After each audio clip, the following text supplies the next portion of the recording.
أختوني مساء الخير ومساء الخير على جميع متابعينك. هذا الفيديو بعد 100,000 أنا حبيت أني أصوره وأبعث لك إياه بالنسبة لسيارة الاي دي 4. رقم مش بسيط، رقم عالي جدا لسيارة إنتاج 21. إلها معي سنة السيارة ما شاء الله. إحنا هينا بنمشي فيها خلال المشي الحمد لله. بالنسبة لكم بتقولوا هيئة إحنا بنقول هيئة أمامية، أنتم بتقولوا العفشة. هينا إحنا بنمشي عليها، ما في أي صوت خلال 100,000 كيلومتر. اسمع، هاي في هون مطبات بالشارع هينا بنمشي فيهم، ما في أي صوت نهائيا. يعني السيارة ثابتة وقوية والحمد لله رب العالمين. سيارة تحترم بكل معنى الكلمة. بالنسبة لكفاءة البطارية، كفاءة البطارية نفس ما هي، ما اختلفت ولا أي شيء.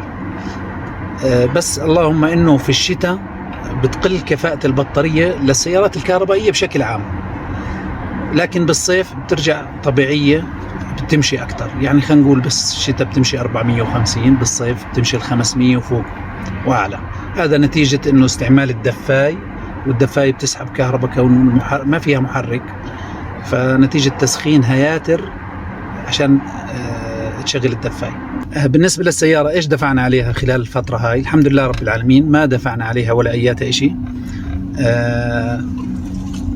سواء إني دخلتها أنا مركز صيانة بس تشيك مش أكتر، ما فيها أي عطل. كان شيكوا عليها، شيكوا على المية الانفرتر، على زيت البريك، زيت الفرامل، شيكوا على السيارة البطارية كفاءتها بشكل عام. طبعا حكوا لي إنه ما فيها ولا أي شيء السيارة، بس اللهم إنه بتحتاج عجلين خلفيات، كونه نتيجة الاستهلاك 100,000 كيلو رقم مش بسيط يعني. فأنا غيرت العجلين الخلفيات، الأمامي فيه بحدود 30%، بمشي 4-5 أشهر ما في أي مشكلة. كونه الأصلي ما حبيت إني أغيره، والحمد لله رب العالمين. سيارة تحترم. هاي شفتوا بعينكم إيش الكيلومترات، وشفتوا كيف السيارة عملية وما فيها أي مشاكل والحمد لله رب العالمين.